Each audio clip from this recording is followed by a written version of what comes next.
Forever. Dawg. Oh, yes. Yes, yes, yes. Heathcliff. It's me. I'm Kathy. I've come home. I cannot wait to talk about the new adaptation of Wuthering Heights, starring Margot Robbie and Jacob Elordi, which I saw on Valentine's Day with my beautiful wife, Amy. Love you, Amy.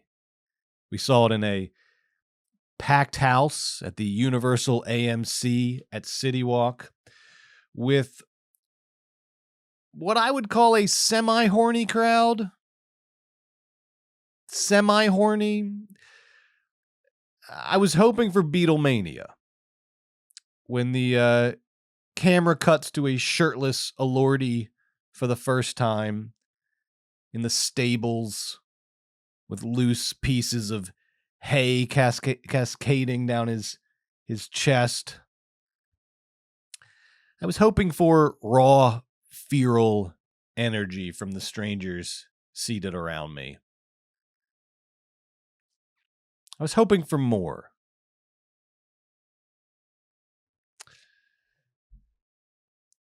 I was hoping for the horniest live audience I've ever seen. Just to tell you what the bar is for me. The horniest live audience I've ever witnessed by far was in, I think, 2018. I was working sound at the ATX Television Festival, of course, in Austin, Texas. And oh boy, the ATX Television Festival, all the luminaries of television descend on Austin for the week. And there was a Q&A panel with the one, the only Ray Liotta, rest in peace. Because he was on that cop show with Jennifer Lopez, Shades of Blue. Any Shades of Blue fans out there? And this Q&A audience, I would say primarily middle-aged women. This Q&A audience was ready to tear Ray Liotta's fucking clothes off. And Ray could tell. Ray was not threatened or unnerved. He was feeding off of this energy, and he was giving it right back. And that's what really drove the horniness to almost unsustainable levels, was the give and take. It was a two-way street. He was giving them movie star charisma. He was blowing kisses. It was almost unnerving, to be honest, for me, back at the sound booth. Because it got to the point where I was thinking to myself, this energy has got to ultimately go somewhere. It's going to need something to spill over into. At some point, this is all going to climax. And I've read Euripides' Back Eye, okay? If Ray had so much as unbuttoned one more button on that immaculate silk shirt he was wearing, and if so much as one more chest hair had peeked through, those women would have torn me to pieces as an offering for their god, Ray. And Ray, if I'm reading the room correctly, and I don't begrudge him for this. I do not begrudge him for this. Ray would have drank my blood. And then everyone would have gone to the champagne mixer. That's what I was hoping for from my Wuthering Heights screening this past weekend. But unfortunately, the response was slightly tamer. Ooh. Oh. There was a little bit of that, but not much more. not much more. I cannot wait to talk about Wuthering Heights. But how do we get to Wuthering Heights? How do we approach Wuthering Heights? This episode is coming out a day late this week. I think maybe 2 days late. It might be 2 days late by the time I get it edited and posted. Rendered. And the reason is that I fell a little ill this weekend. Oh, poor me. Wah, I was sick. And I, of course, did not want to subject you to the full horror of my sinuses on the mic. But I hate to do that. I hate to be late with the weekly episode. But for this week, for this 1 week, I think it might have been fortuitous. I think it might have been helpful because the hot takes on Wuthering Heights have been flying fast and furious online. As fast and furious as that Fast and Furious roller coaster that they're building up the hill at Universal Studios and just started testing, by the way. They got crash test dummies going around in that thing as we speak. I had a premonition the other day that that's how I'm going to die, is on that Fast and Furious roller coaster. This thing is hanging off a cliff. It like hovers over the San Fernando Valley. And Universal Studios is not a roller coaster theme park. There's the Mummy ride, but that's all flat. I do not think this ends well. I don't know if they're prepared for a multi-loop-de-loop roller coaster that hangs off the side of a cliff. This might be a Icarus situation. But instead of the wings melting off, it's me getting beheaded and my head rolling down into Toluca Lake. The hot takes on Wuthering Heights have been popping off online. And so I was glad to have an extra day to sit, to reflect on what I saw in that less than optimally horny theater. And I want to approach Wuthering Heights by going right through the eye of the storm. I want to approach Wuthering Heights in this episode via the career and reputation of its director, Emerald Fennell. And yes, it is pronounced Fennell. Not fennel as in the herb, but Fennell as in the cake. Does that work? Funnel cake? I watched about 30 interviews with Emerald Fennell this week, and the first time I heard her pronounce it like that, which is obviously the correct way, she would know, I almost fell out of my chair. I was so shocked.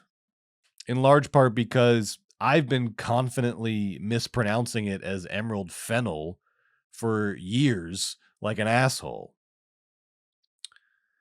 Emerald Fennell has written and directed 3 movies in pretty quick succession. There was Promising Young Woman in 2020, Saltburn in 2023, and now Wuthering Heights in 2026. And boy, oh boy, have these films provoked some discourse. Oh, baby, do people have opinions on Emerald Fennell. So much so that her movies are now anticipated as divisive events before they even come out. People go to her movies with an eagerness to defend her or an eagerness to dislike her. I saw a screenshot of the Wuthering Heights Letterboxd page the day the movie came out, and the ratings graph was shaped like a U. It's not anymore. But that first day, all the hot take artists were out at the theater, and that graph was shaped like a literal U because half of the ratings were in the 1-star range, and the other half were in the 5-star range. I actually don't know if that screenshot was real or not. It might have been photoshopped, but the point is, it was believable because Emerald Fennell is a divisive director. But why? Why is the question today? And what does that even mean, divisive? I want to approach Wuthering Heights by reconsidering the career and reputation of writer-director Emerald Fennell. But first, the theme song. The backbone of this country is the independent film critic. The power of movies must be protected. The best thing about movies is the feeling they give. It's a feeling I want to feel every day. Movie Dawg! Movie Dawg! Movie Dawg! Movie Dawg! This is Movie Dawg, the weekly show that sinks its teeth into the present, the past, and the future of the movies. I'm Brett Boehm, aka the Georgia Movie Dawg. Go Dogs. And if you're enjoying Movie Dawg, and I hope that you are, I strongly encourage you to sign up for our Patreon at patreon.com/moviedawgshow. There's a lot of great stuff that goes on over there, and you can sign up for a 7-day free trial. Check it out. See if you like it. And if you like movies, I think you're going to like it. I think you're going to like the Patreon. You can even sign up, at the very least, sign up for free. You can sign up for free, and then you get alerts as things get posted over there. You can participate in polls. Those are always for everybody. And then maybe one day you say, you know what? You won me over, Movie Dawg. I'm signing up. But at the very least, sign up for free, because that's also where everything is happening Movie Dawg wise. That's where the communications headquarters is. Because if you only listen to the podcast or you only watch on YouTube, I'm sure this week you were like, where the hell's my Wuthering Heights episode?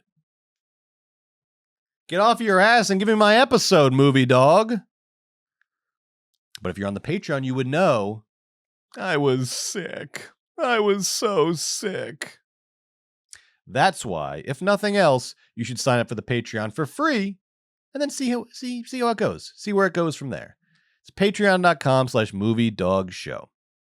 And this is a great week to sign up, because this week's bonus episode, which will come out later this week, oh baby, we've done, as you know, if you've been listening to this show for a while, perhaps in its previous incarnation as Movies Baby with 5 Ys, you know that we've done some controversial lists on this show, some controversial rankings. But this week, this might take the cake, because I am going to rank Wuthering Heights adaptations. That's right. The list to end them all. I'm talking about the one with Juliette Binoche and Ralph Fiennes. The one that Andrea Arnold directed. The original one with Laurence Olivier and Merle Oberon. And of course, this latest one, directed by Emerald Fennell and others. I'm ranking Wuthering Heights adaptations best to worst. You're not going to want to miss it. You are not going to want to miss that one. And then last week, I made a list of BDSM movies to watch. I could have added this frickin' Wuthering Heights movie on there. Very BDSM coded. But last week, I put together a list of 10 BDSM movies if you're at the $5 tier. And then I threw in an extra 5 for the $10 tier. BDSM movies that I recommended. And there were some obvious ones on there. Secretary, The Night Porter. But then there were some deep cuts. Oh, there were some deep cuts. Deep cuts. I'm not going to tell you what they are. You got to sign up for the Patreon to find out.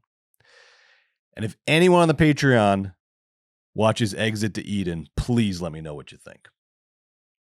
You never know what you're going to get in the Patreon, people, but it always packs a punch. And the only way to find out is to sign up at patreon.com/moviedogshow. And there are also, I should say, and we're going to get to Wuthering Heights, okay? We're going to get to Wuthering Heights. But there are also 2 other movies that came out this week that I need to review. One, I cannot wait to see and review Nirvana, the band, the show, the movie. I love Matt Johnson. I'm hearing rave reviews about this thing. I got people DMing me about this movie. Have you seen this yet? Oh, it's so good. You got to see it.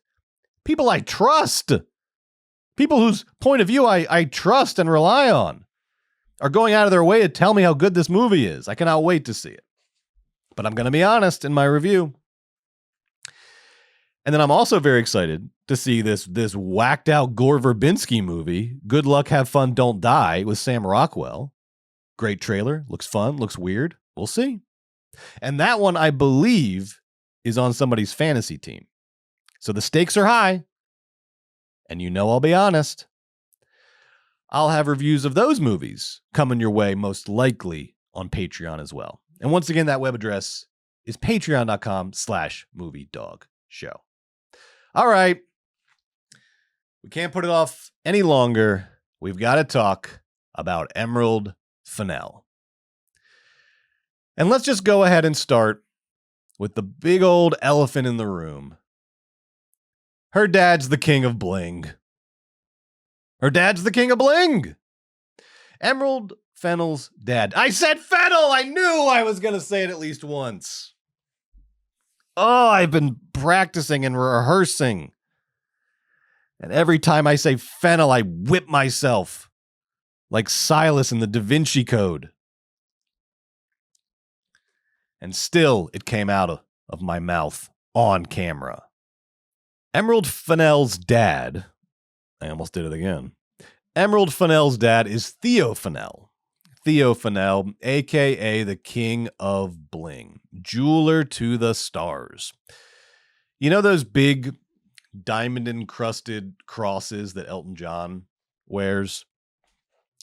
Emerald Fennell's dad makes those crosses, literally those very crosses that Elton John wears around his neck. That's why he named her Emerald. He's a celebrity jewelry designer. He's the celebrity jewelry designer in jolly old England. He's probably going to be in the National Portrait Gallery when he dies, next to a portrait of Gordon Ramsay made out of rigatoni and farfalle. Farfalle. I can't pronounce anything. They should do a pasta art portrait of Gordon Ramsay for the National Portrait Gallery. My 4-year-old will do it. He'll make it. He makes great pasta art. I've seen him do a butterfly out of rotini. How hard can Gordon Ramsay be? The point is, Emerald Fennell's dad makes Elton John's giant diamond-encrusted crosses. And because Elton John is willing to pay a shitload of money for a diamond-encrusted cross, as is Mick Jagger, as are the Beckhams, Madonna, Elizabeth Hurley, Naomi Campbell, Cara Delevingne. This is his actual client list. The King of Bling was, of course, able to provide a very nice life for his daughter, Emerald, who grew up with a triumvirate of privilege. Because first we have wealth. Just covered that. Second, education. Emerald attended a fancy boarding school called Marlborough College, where a bunch of the royals go, and aspiring royals. Kate Middleton went there. Then it was on to Oxford, where she ran in the same types of rarefied old money circles that she later depicted in Saltburn. So money, education, and then third is celebrity. Her 18th birthday was covered by Tatler. Her 18th birthday was photographed for a magazine, and the guest list was crazy. She was acting in TV shows when she was 20. She had a big role in Call the Midwife. Emerald Fennell's been famous in England for most of her adult life. Okay, But before we go too far down this path, I want to be clear about my intentions here. I am not trying to diminish Emerald Fennell's career by framing her as a Nepo baby. And I freaking hate Nepo babies. But in this case, I think that would be reductive. That would be unhelpful. It would be dishonest in a way. Because you also have to consider what Emerald Fennell has achieved.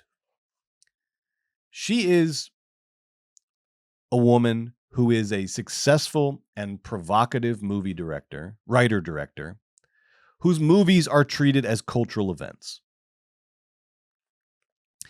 And no matter what someone like that scumbag Jesse Waters says about DEI and liberal Hollywood and whatever, it is hard.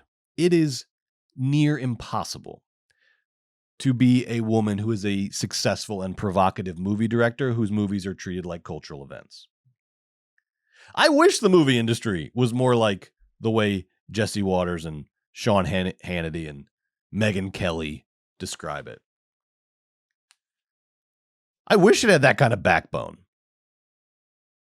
But as it is, what Emerald Fennell has achieved over the course of 3 movies is a difficult and rare achievement.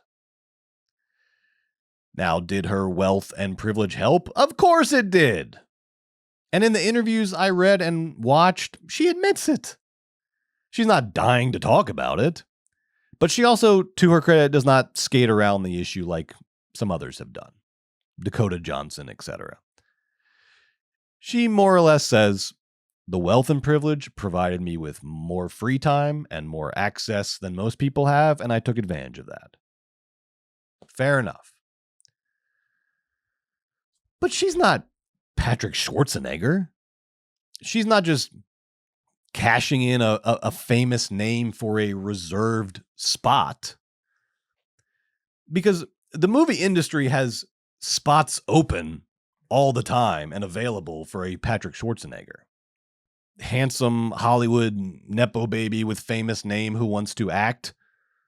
There's spots available for that. Okay, Patrick Schwarzenegger, here we go, and we'll put you there. All right, and now you're famous. He was rude to my wife when she worked at a restaurant once, so he can fuck off. The movie industry does not leave spots open for British women who want to write and direct movies about college kids slurping up cummed-in bathwater. And so for the purposes of this episode, I am not bringing up Emerald Fennell's wealth and privilege to frame her as a Nepo baby or to debate whether she deserves her success or anything like that. I am bringing up her wealth and privilege because, one, I want to consider her public reputation in this episode, how she's perceived. And the wealth and privilege is a big part of that reputation and perception. And two, I think her wealth and privilege have informed her aesthetic sensibilities. I think it's intrinsic to her art. Specifically, the kind of maximalist luxury aesthetic exemplified by her dad, the King of Bling. For example, when asked to define herself as a filmmaker, Fennell embraces the maximalist label. She said, "When I think of all the filmmakers that I love, and all of the things I love, music, books, everything, none of it is subtle. Kubrick is not subtle. Hitchcock is not subtle. Brittany is not subtle. But my God, can every time kick you in the cunt." It's a maximalism that expresses itself in the rich, luxurious textures of her movies, in the song choices, the needle drops, and in the shock moments that have become one of her signatures. From Bo Burnham drinking the coffee that Carey Mulligan just spat in Promising Young Woman to, take your pick in Saltburn. Let's go with Barry Keoghan fucking the wet mud of a fresh gravesite. It's a beautiful shot. I actually really like that shot.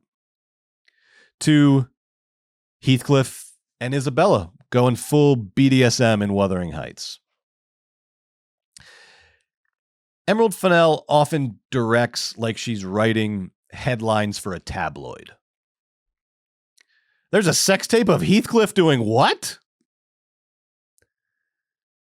And it's a trick that's paid off well for her because it's a trick that she's very good at. I recently read someone say about Charlie XCX that she knows how to push pop music to the furthest limits of accessibility while still remaining accessible for a mainstream audience. She knows how to ride that line. And I think Emerald Fennell knows how to ride that line as well. I think these shock scenes that everyone talks about are exactly that. It's kink for the masses, gross out for the masses. So what's the problem here? All of this sounds fun. What's the reason for all the divisiveness around Emerald Fennell? The main reason for the divisiveness is the way that her maximalist aesthetic interacts with and complicates the politics or lack of politics in her movies.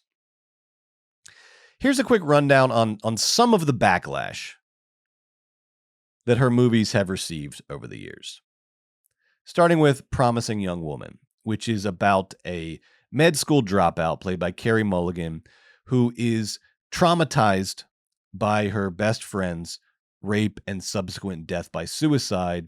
And so she starts taking revenge on predatory men, including the very men responsible for her friend's rape and death. Now, Promising Young Woman, while it received a lot of critical acclaim, 5 Oscar nominations, including Best Original Screenplay, which Emerald Fennell won, it also received blowback online from people who felt that its treatment of sexual assault and toxic masculinity and so forth, particularly in the wake of Me Too, was a little careless, was not incisive enough, didn't pay off in a satisfying way. Because a lot of the criticism centered around the movie's controversial ending, in which, and I am going to spoil the ending of Promising Young Woman right after I take a sip of this tea.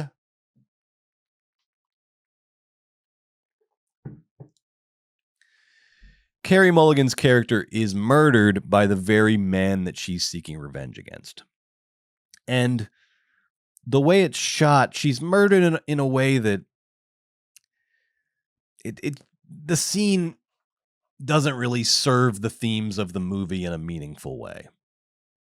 It feels like a shock scene without meaning, a sensationalized grasping for a big climax in a movie that probably should have found a more meaningful climax. But there was also, it's important to note, backlash to the backlash, specifically in regards to I just reread it today, a bizarre, wildly sexist review in Variety by critic Dennis Harvey that argued that Carey Mulligan was a, quote, odd choice for the leading role because she was, I swear this is true, not hot enough to be believable as the femme fatale. If there was one unifying moment in the Promising Young Woman discourse, it was when everyone agreed that Dennis Harvey was a fucking clown. But regardless of that, there were legitimate criticisms of how Promising Young Woman engaged with the themes of the Me Too movement and whether or not that engagement was serious or insightful. Likewise, Saltburn, a movie about a middle-class social climber who worms his way into the luxurious life and lifestyle of a wealthy aristocratic classmate that he's obsessed with, Saltburn also received backlash for what people perceived as an elitist approach to the themes of class and privilege. In Saltburn, it's the middle-class social climber who is the sadist, ultimately, the villain. Whereas the impossibly rich aristocrats are treated way more gently as sort of lovable eccentrics who ultimately more or less mean well. Specifically, the lovable hunk Felix, played by Jacob Elordi. More on that later.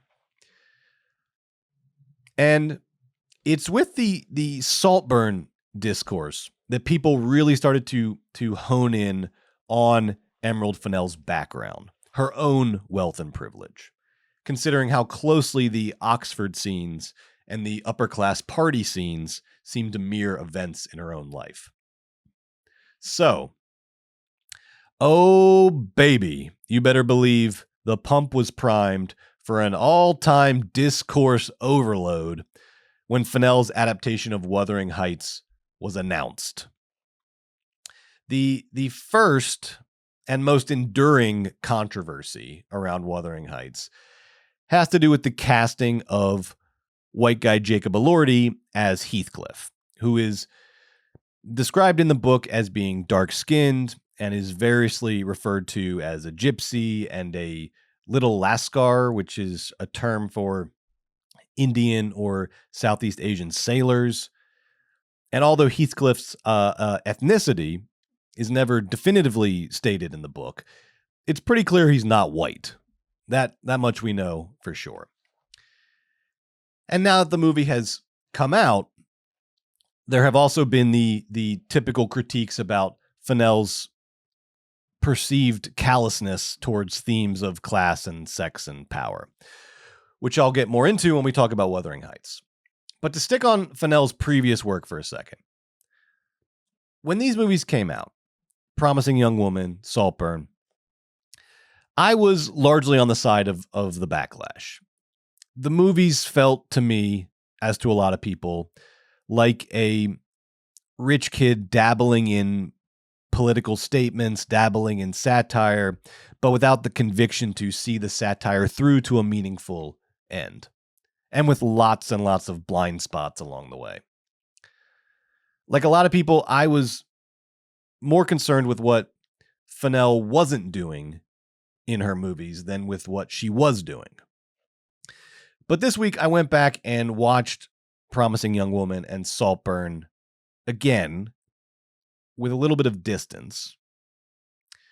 And I focused more on trying to see what she was doing in these movies, what the intent of these movies was. And as a result, they played differently. They played differently with some distance. For one,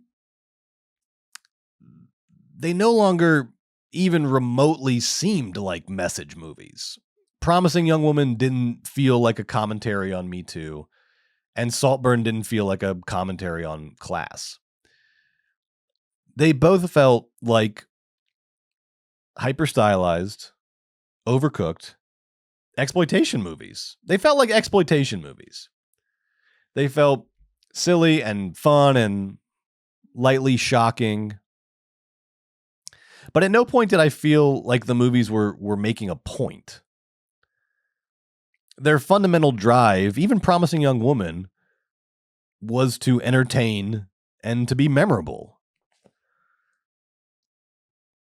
I mean, for example, compare Promising Young Woman to Sorry Baby, Eva Victor's Sorry Baby, a nuanced and insightful exploration of a sexual assault.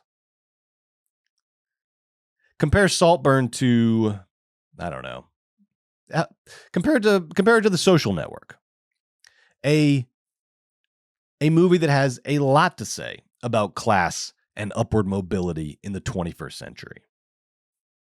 And this isn't even, I mean, these are slightly unfair comparisons, but this isn't about which movies are better. I think you know which movies are better. It's about intent. And seeing Promising Young Woman and Saltburn in relief against Sorry Baby and Social Network, you see a distinction in intent. Emerald Fennell's movies aren't trying to be Sorry Baby or The Social Network. And maybe that's kind of the point of the backlash, that Emerald Fennell's movies don't engage seriously enough with their own political and cultural contexts. But in rewatching these movies, I couldn't help but think that a lot of the backlash is just a misreading of Fennell's intent as a director. And just to make sure, I went back, like I said, and read a bunch of interviews to see how Fennell was describing these movies at the time. And here are some takeaways. In the press tour for Saltburn, Fennell mentions the word gothic at least 3 times as much as she mentioned the word class or words related to class, wealth, privilege, etc. And she almost only talks about class when asked. She's not going there herself. She is way more interested in aesthetics and genre and emotional impact than she is themes and politics. For example, when she was asked about the class dynamics in Saltburn, she said, "Class is such a specific and mad power dynamic, and it's kind of a fixation in this country." Okay. But when asked about the origins of Saltburn, she said, "I wanted to tell a gothic love story and a gothic horror story. And I wanted to make something about the relationship we have with the things that we desire and how that makes us feel." Are you starting to see how Fennell's mind works? Likewise, when she was asked about her initial concept for Promising Young Woman, where'd you get the idea? Where did it all come from? She said that she imagined, quote, a scene of a drunk girl on a bed being undressed, saying, "What are you doing?" incredibly drunkenly, and then sitting up sober. From that moment, I knew roughly what it was going to be. That is a very different thing from wanting to make a movie about sexual assault. She didn't start with a message. She started with a hook, with a compelling scene that would work great in a trailer. But I think Emerald Fennell's approach to her own movies might be best exemplified by a couple interview snippets from the Wuthering Heights press tour and premiere that I'm going to play for you. This first one is Fennell on the red carpet at the Wuthering Heights premiere, responding to a question about the casting of Jacob Elordi as Heathcliff. And the Heathcliff casting, I mean, has had some comments around if that should be a person of color and, casting Jacob in it. What do you kind of think about that commentary? I think the thing is everyone who loves this book has such a personal connection to it. And so you can only ever kind of make the movie that you sort of imagined yourself when you read it, and then you can, I don't know, I think I was sort of focusing on kind of sadomasochistic elements of it. And so, but that's the great thing about this movie is it could be made every year and it would still be so moving and so interesting. There are so many different takes. So, I just welcome I think every year we should have a new one. Thank you. All right. Of course, she's clearly pissed off that she got asked about whitewashing on the red carpet of her own movie premiere. But A, boo-hoo, and B, how do you not have a better prepared answer for what is a very foreseeable question? The fact that she doesn't even have a good canned response for that question shows you how little she gives a shit about it.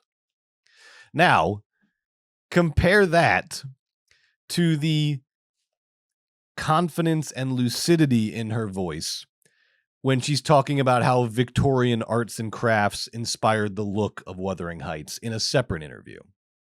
And I'm really obsessed with the Victorian preoccupation with containing the natural. So there's a lot of taxidermy in the film, flower pressing and hair work. So I looked a lot at kind of the sort of hair work that people made. And what's so lovely about those sorts of crafts is they tend to be female. So looking at a lot of sort of female crafts. But what we made for the title sequence, which was stop motion animated and took 9 days to shoot, is a hair work title sequence. And it's blonde hair and brunette hair, and it's Kathy and Heathcliff sort of intertwining. And yeah, we use some of Jacob and Margot's natural hair in that. But, you know, it's that kind of like manic attention to detail that I think you need. And Do you see the difference? This is what she's interested in. This is what she talks about the most, aesthetics. And if we wanted to root her cinematic style in a British lineage, she's obviously not Mary Wollstonecraft or even Dickens. She's Dante Gabriel Rossetti. She's art for art's sake. She's Walter Pater. To burn always with this hard gem-like flame, to maintain this ecstasy is success in life. There's no way the King of Bling has not quoted that at least once at a dinner party or in a wedding guest book. And this isn't to excuse Fennell's lazy engagement with politics in her movies. It's also not meant to ignore the unintentional or unconscious political statements of her movies. Because I generally agree with Frederick Jameson's assessment that all artistic production is inherently political, in the sense that it's a product of its cultural moment and the ideology of its creator. But I also know that in the history of exploitation movies, because I think that's ultimately what we're talking about here, in the history of exploitation movies, there are way more egregious examples of a director using a hot button issue to spice up a schlocky genre movie. And we all love it because they're exploitation movies. That's what they do. But maybe it's the idea of a person with this amount of wealth and privilege making exploitation movies that offends our moral sensibilities. Like when a rich white kid tries to make trap music.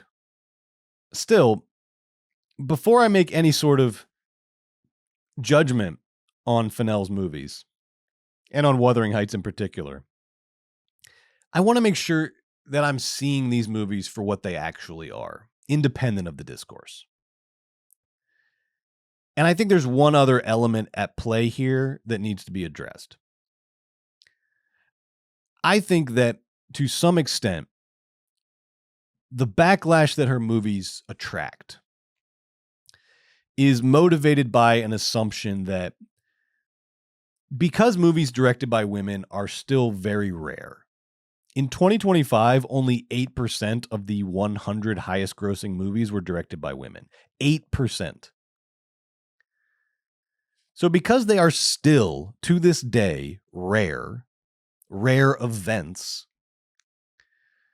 I think there's an assumption that when a movie directed by a woman breaks through into the public consciousness in the way that Fennell's movies have, it must be because that movie has something to say. Otherwise, why would the director fight the uphill battle of trying to make the movie in the first place? We have a hard time accepting the fact that a woman not named Nancy Meyers would direct a movie for fun, for pleasure, God forbid, for cheap thrills. And when it comes to Emerald Fennell, I don't think she's directing because she has something to say. I think she's directing because she has something that she wants you to feel and an aesthetic that she wants to express and realize as fully as she can. And even though Promising Young Woman is her most celebrated movie, I think on rewatch that Saltburn is her best movie. And it's the one where her cinematic style fully coheres for the first time. Saltburn is where you get a sense of the kind of filmmaker that Emerald Fennell wants to be. In an interview about Saltburn, she was asked, "Why tell this story with these themes after Promising Young Woman?" Also, these fucking questions. What do you mean? Why Saltburn after Promising Young Woman? And Fennell said, "I think the themes of the film, I hate talking about themes, is that we are all in a permanent state of wanting and desire. Wanting, desire, obsession. These are the things that Emerald Fennell is most interested in exploring as a filmmaker, thematically. Because they are the things that pair the best with her maximalist visual aesthetic. But to effectively make a movie about desire, about obsession, you need an object of that desire, an object of that obsession. And that's where we get what I think is the most important piece of the Emerald Fennell cinematic universe, and that is Jacob Elordi. The central plot point of Saltburn, the most important plot point around which everything else revolves, is that the main character, Oliver Quick, played by Barry Keoghan, is obsessed with Felix, played by Jacob Elordi. An obsession that is sexual and romantic and psychological and emotional, and is also full of jealousy and hatred and knows no bounds. But what's most interesting about Saltburn is that the movie itself, the camera, the edits, the lighting, the movie itself shares Oliver's obsession. If Oliver is obsessed with Felix, Saltburn is obsessed with Jacob Elordi. And honestly, who can blame it? Because for me, and I will say I never watched Euphoria. So for me, Saltburn was my first glimpse of Elordi's screen presence, his charisma and power as an actor. Saltburn was the first time I went, oh, okay. This ain't no run-of-the-mill handsome man. This is a fucking movie star. I said out loud during Saltburn. And I think if we want to draw a comparison, if Timothée Chalamet is DiCaprio, because his talent works the best at a heightened level, and if Glenn Powell is trying to be Tom Cruise, because his talent expresses itself best through action, I think Jacob Elordi is Brad Pitt.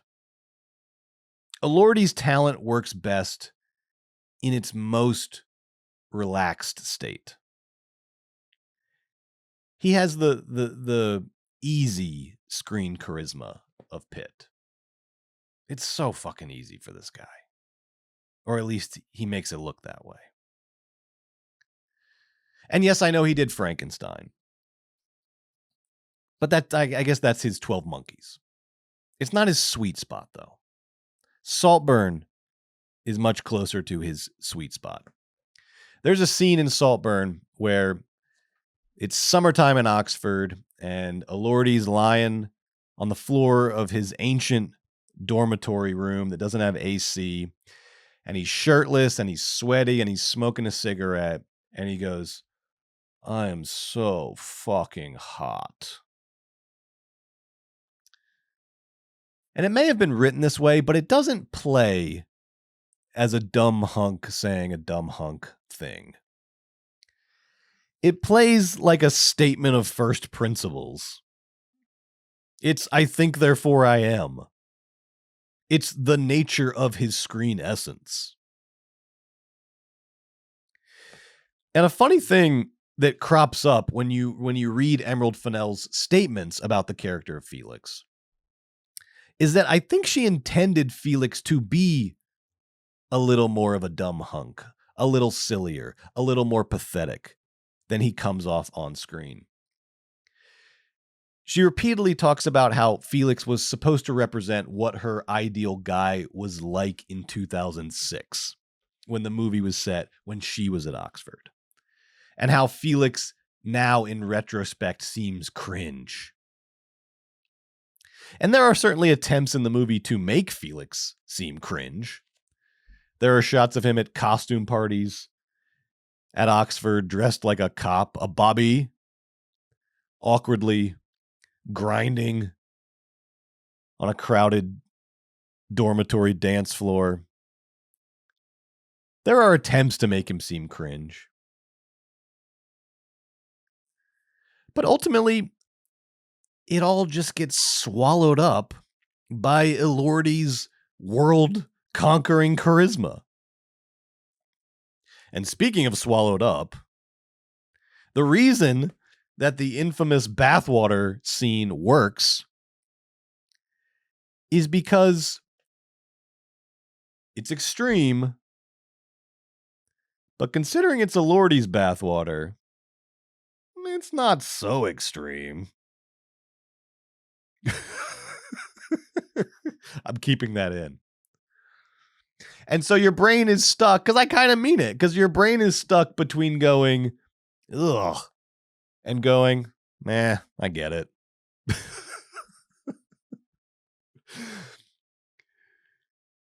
I wouldn't go that far, but fair play, Barry. Fair play. And I think Emerald Fennell must have made a similar realization when she was watching Saltburn back. That trying to make Jacob Elordi cringe, trying to make his character into an affable buffoon, as she put it in one interview, was ultimately a futile endeavor. And it would probably be better to just lean all the way into Elordi's strengths. And that brings us to Wuthering Heights. Wuthering Heights 2026. Of course, written and directed by Emerald Fennell, based on the book by Emily Bronte. The movie stars Margot Robbie and Jacob Elordi as Catherine Earnshaw and Heathcliff, respectively, alongside Hung Chow, Shazad Latif, Alison Oliver, Martin Clunes, and Ewan Mitchell, who is the scene-stealing math prodigy from Saltburn, for all the Fennell heads out there. Now, like Promising Young Woman and Saltburn, Wuthering Heights has been met with a flurry of criticism online.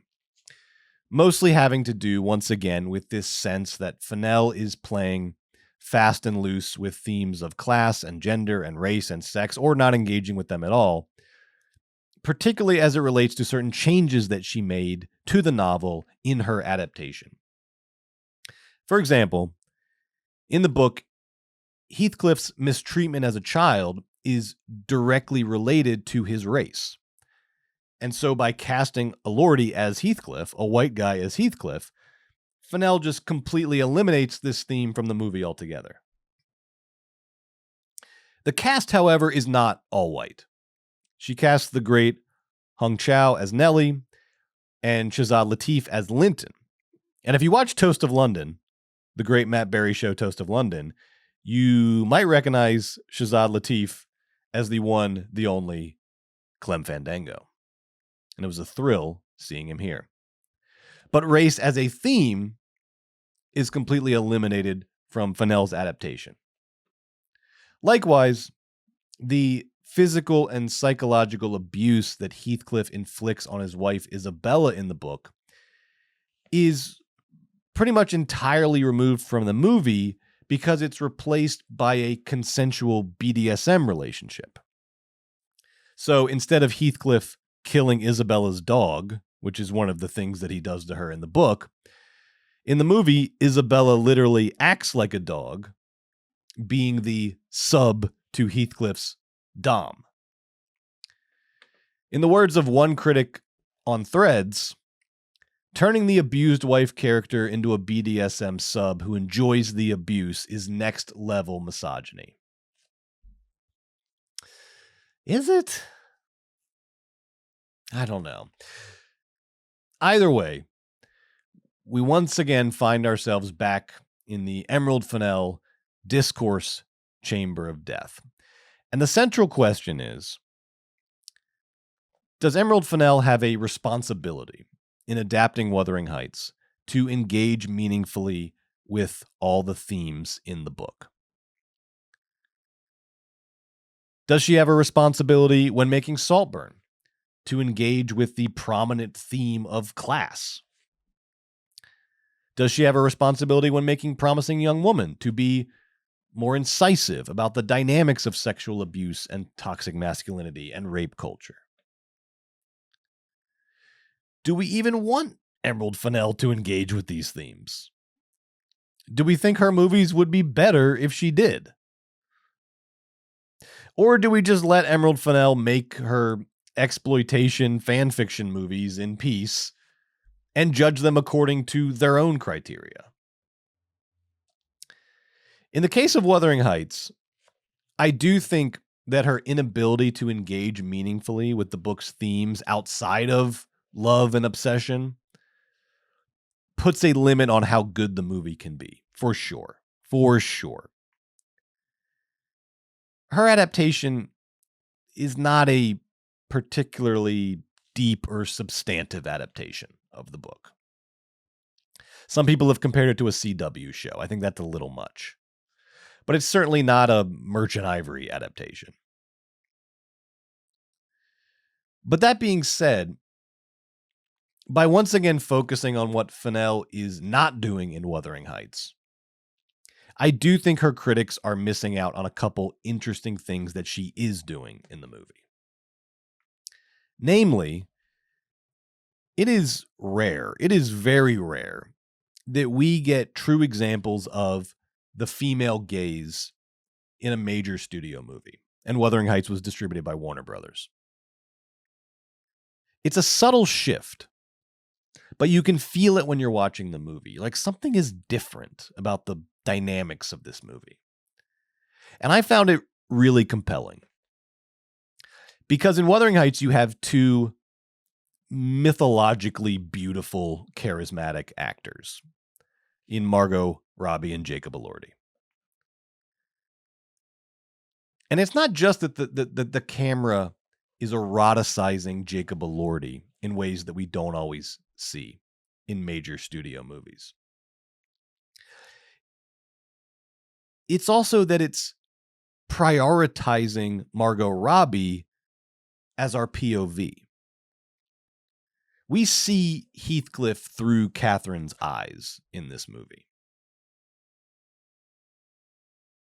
And yes, of course, they both obsess over each other, and they love each other. But in terms of the movie's visual language and its editing, Catherine is the subject and Heathcliff is the object.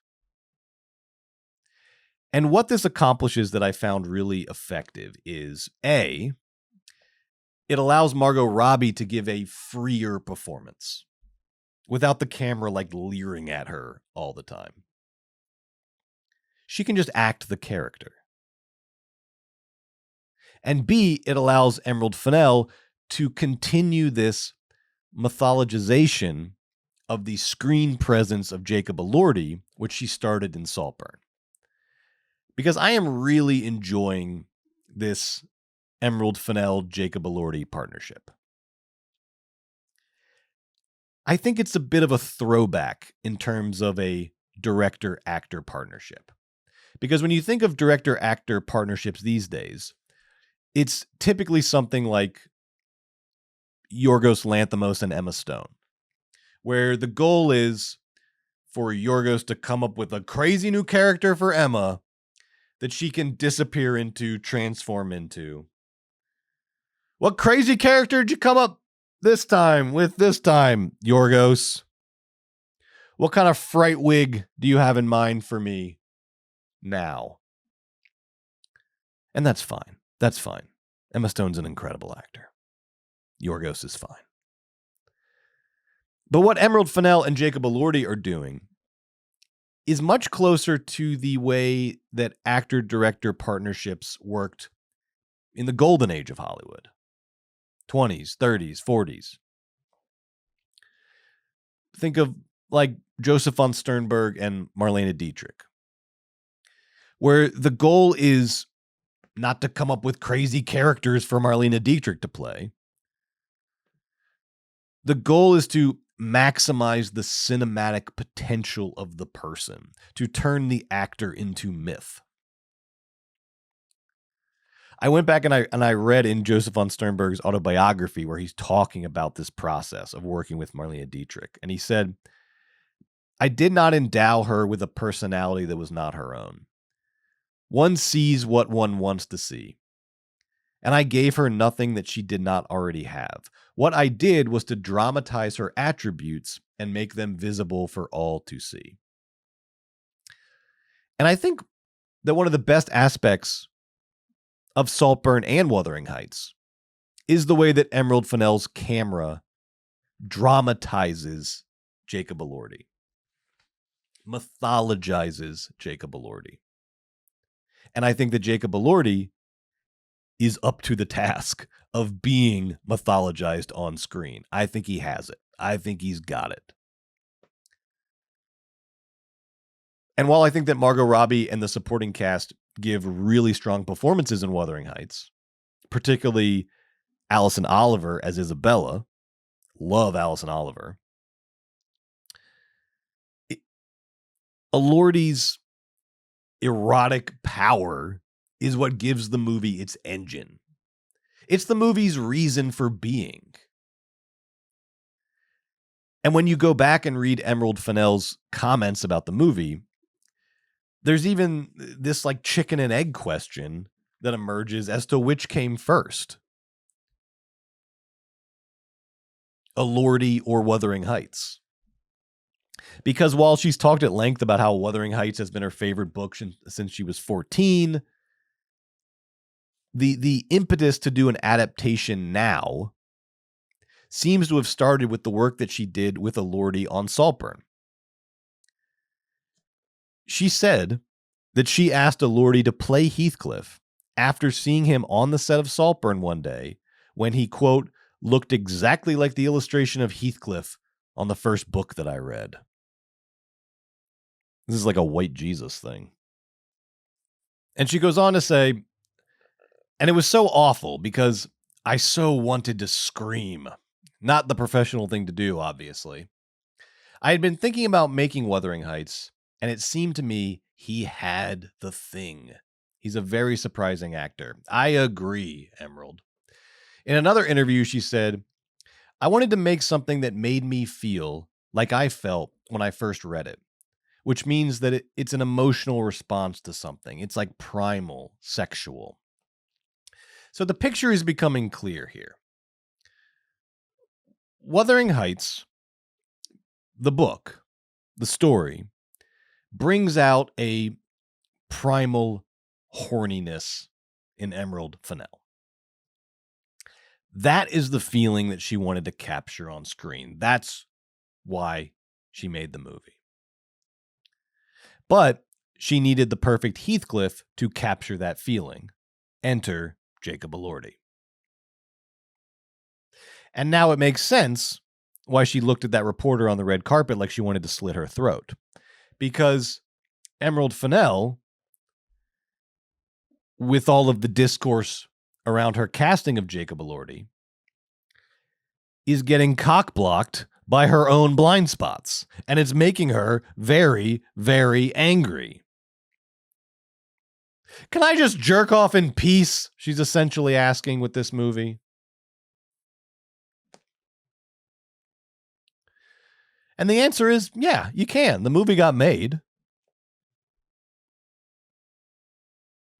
But internet commenters aren't really down for art's sake these days.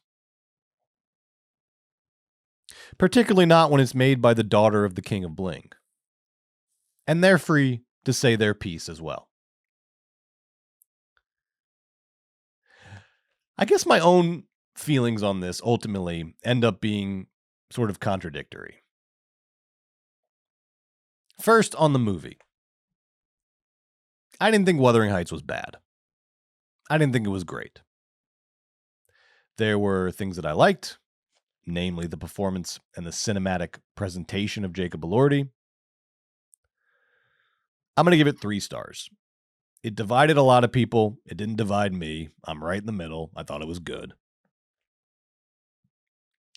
Second, Emerald Fennell. Ultimately, I do think that her inability to engage more incisively with themes of sex, class, race, gender, etc., is a little pathetic. I think an artist of her caliber, and I do think she is a very talented visual artist. I think she's a very talented emotive artist. I think an artist of her caliber should be able to weave a more comprehensive and nuanced thematic tapestry, to use what feels like a very British metaphor. But because of the choices that she has made as an artist and the movies she's made, I don't necessarily want her to start forcing takes on these topics either, because she's clearly not interested in them. And because she's not interested, I'm not interested in her being interested. I ultimately don't really care what Emerald Fennell thinks beyond the surface aesthetics and broad emotions of her movies. I think ultimately I'm at peace with this little niche she's carved out for herself, and I'm adjusting my expectations accordingly. You will not find me in threads commenting for the next movie she comes out with. I've got it, and I'm good, and I get it. The bigger problem for me that I want to end with. Wuthering Heights made a lot of people mad. It didn't make me mad. This is what makes me mad. Is this right here. Show me the frickin' money. This is the current annual box office for the year 2026. Wuthering Heights, after just one weekend, is in the top spot. It's the highest grossing movie this year. It's earned $88.5 million worldwide on a production of $80 million, and that's just in its first weekend. And $80 million for a production budget for a Wuthering Heights adaptation is a bit of a risk, but it seems like it's going to pay off pretty well for Warner Brothers. Now, if you go down 2 spots, you'll see 28 years later, The Bone Temple, which earned $56.7 million worldwide and will not be adding much more to that total because it's basically at the end of its theatrical run. What the hell am I getting at here? 28 years later, The Bone Temple is a better movie than Wuthering Heights in pretty much every sense of the word. It's smarter, it's funnier, it's more interesting, it's more shocking, it's shot better. It's a better movie. And it was also released by a major studio with a massive marketing campaign behind it. Maybe not quite as big as Wuthering Heights, but a pretty big marketing campaign. Nia DaCosta is the director of 28 Years Later, The Bone Temple. And she is, I think, one of the most exciting young directors out there. And she started her career around the same time that Emerald Fennell started. I think a couple years before. But their careers basically mirror each other in terms of the timelines. Nia DaCosta, however, is a black woman who has no problem, zero problem whatsoever, grappling with themes of race and class and sex and power and so on. So then, why, I ask you? Why in the hell do we expend so much cultural capital, so much of the discourse, slapping Emerald Fennell on the wrist for not making movies that are politically responsible enough when she clearly has no interest in making movies that are even really politically relevant. When we could all just buy tickets to 28 years later, The Bone Temple, talk about how good it is online, and fix the fucking problem at the source. Forget about Emerald Fennell. She's a rich white lady who gets horny for book covers, and she directs a pretty good movie. Who gives a shit? Meanwhile, Nia DaCosta is actively doing what you're telling Emerald Fennell to do, and hardly anybody goes and sees her movie. Fix the problem at the source. But you won't, will you? You won't. Because you really like scolding Emerald Fennell on Threads. You really enjoy it. That's kind of what you like the most, is scolding Emerald Fennell on Threads. Do you even go to the movies? You. Yeah, I'm talking to you. Do you even go to the movies? Or do you just figure out the nature of the discourse, call Emerald Fennell a misogynist, get your little dopamine hit as the likes roll in, and then doom scroll until your eyes bleed?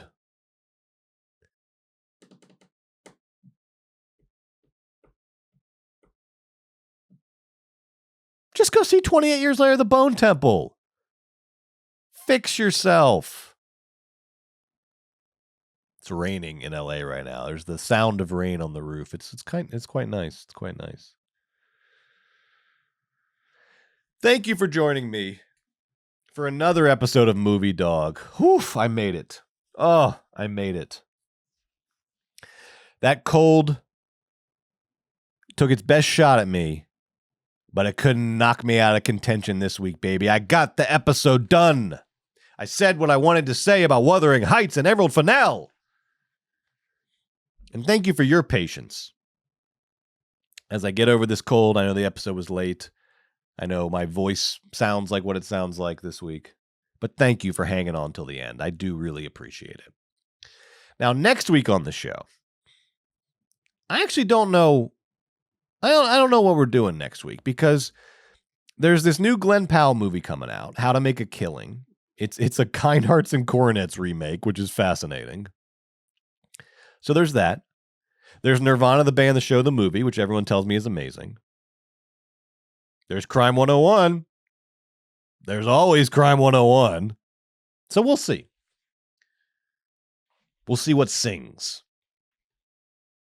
And in the meantime, just to say it once again, please sign up for the Movie Dawg Patreon at patreon.com/moviedawgshow. If you don't want to sign up for a paid plan right now, that's fine. Just sign up for free. Sign up for free. Just click that old subscribe button, like you're subscribing to me on Instagram or whatever. Because the Patreon is where this show is going to mostly live, where the communications central will live for Movie Dawg, is over on the Patreon. So get on over there, sign up, and stay tuned for more of Movie Dawg coming your way very, very soon. Bye.